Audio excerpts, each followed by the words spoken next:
Ini mendengar cerita tentang naga sastra, saya langsung merinding. Entah apa ini. Ya. Mungkin ada aura yang ada di dalam legenda Ya. atau sebuah cerita itu tadi memang membawa sesuatu hal. Dia membuatnya pun tidak hanya sekedar di tempat. Jadi lahir batin dia menggunakan itu, bahkan mesudiri atau tapa, puasa dan sebagainya dimohonkan pada Sang Tuhan, agar apa yang dia inginkan itu mendapatkan ridha atau diijabah oleh Allah itu sendiri.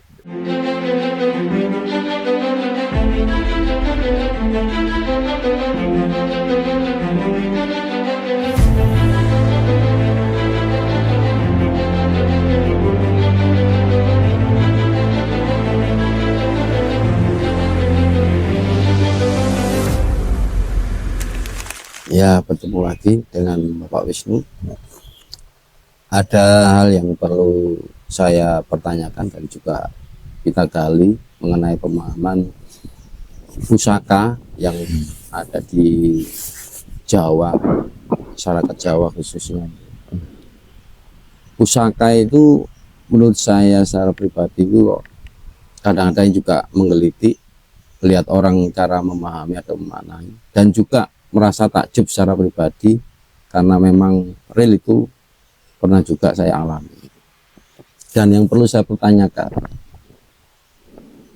apakah dulu empu-empu membuat itu hanya dibentuk dengan secara fisik yang seperti itu, terus sehingga diberi kodam, atau bagaimana prosesnya sehingga sampai sekarang pun itu masih diakui oleh masyarakat Jawa? Ini mohon keterangannya dari Bapak Wisnu. Ya, ini pada dasarnya sebuah pusaka itu kan sebagai alat untuk melindungi diri karena bentuknya yang tajam dan lucu.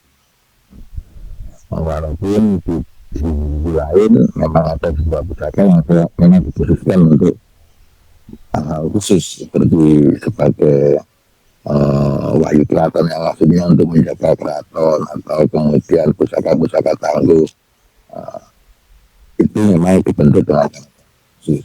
Tetapi pada dasarnya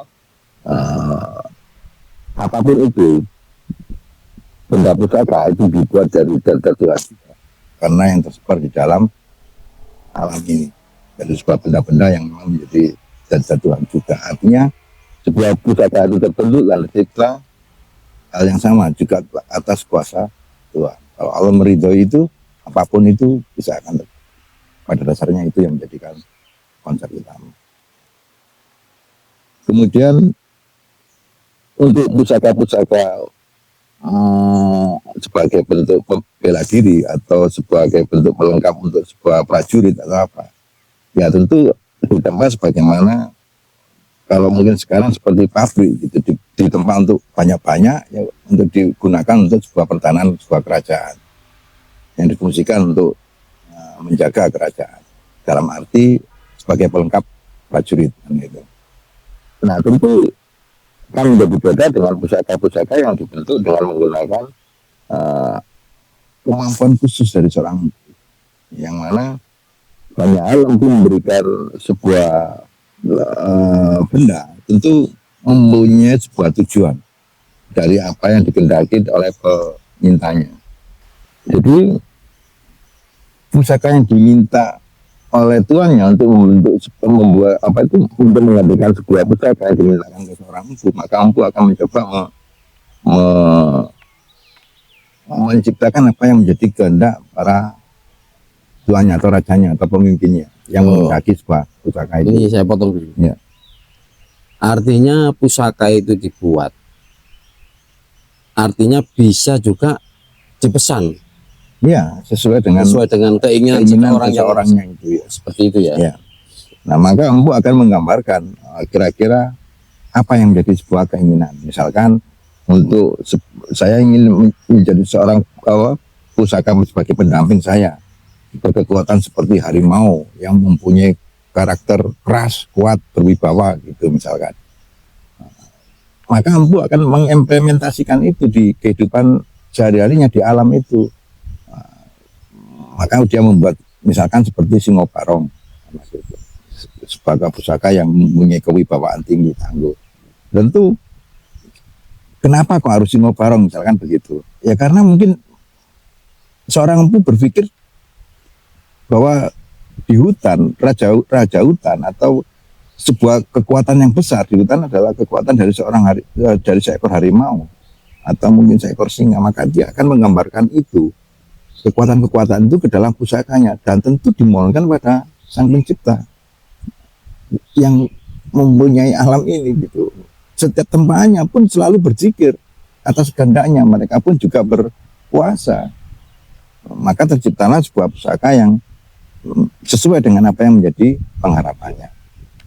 Dan itu banyak hal gitu, banyak hal sebagai apa, maksudnya banyak hal yang menjadi tujuan dari berbagai banyak, misal apa itu, keraton ataupun mungkin secara pribadi orang-orang pada zaman itu.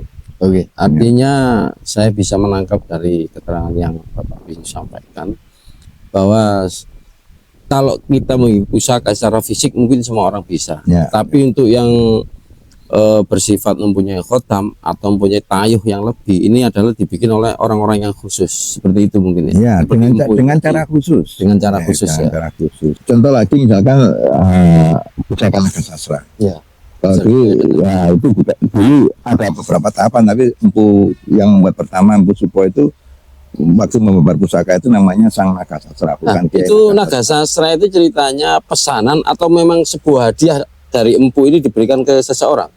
Hadiah dari seorang empu yang diberikan Hadiah, ya. sebagai bentuk rasa hormat terhadap sebuah kerajaan pada saat itu. Pada saat itu. Majapahitnya, tentunya. Nah, dia menggambarkan dengan kebesaran Majapahit itu dengan memberikan sebuah ketentraman masyarakat, yang maka dia berandai-andai seandainya pada saat itu cerita naga sastra itu tidak hanya berbentuk pada pusaka dulu, menjadi kearifan lokal pada saat itu, menjadikan sebuah cerita-cerita yang memang melegenda, tapi oleh seorang empu itu dibuat menjadi kekuatan, seolah-olah pusaka itu adalah berjalan sebuah naga sastra yang sangat menakjubkan gitu. Nah, itu juga dimohonkan sama empunya, dia membuatnya pun tidak hanya sekedar di tempat, jadi lahir batin dia menggunakan itu, bahkan mesudiri atau tapa, puasa dan sebagainya dimohonkan pada Sang Tuhan agar apa yang dia inginkan itu mendapatkan ridha atau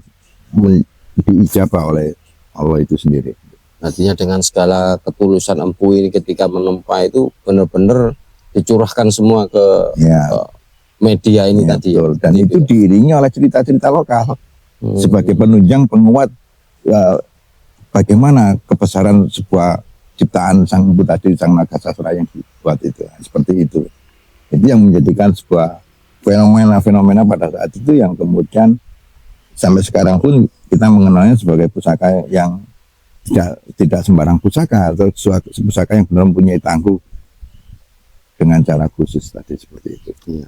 Ini mendengar cerita tentang naga sastra saya langsung merinding, entah apa ini. Ya.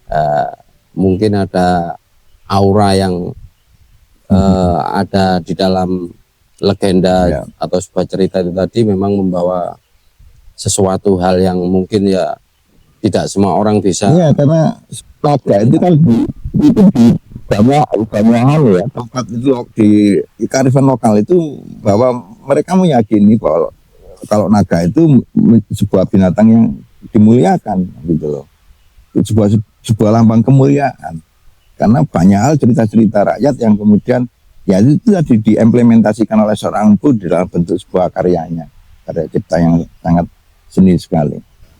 Ya, artinya seperti itu keterangan mengenai pusaka.